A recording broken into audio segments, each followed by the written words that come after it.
Hello hello ठीक hello hello ठीक hello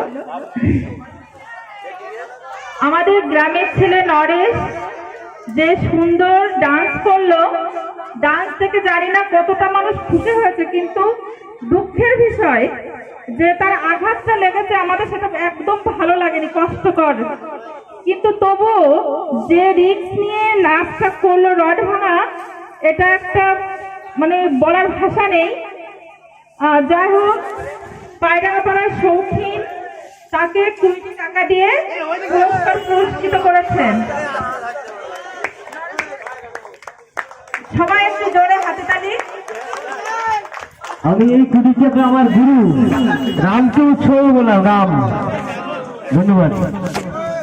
hello, আমাদের এক ছাত্রী পিউ বিশ্বাস।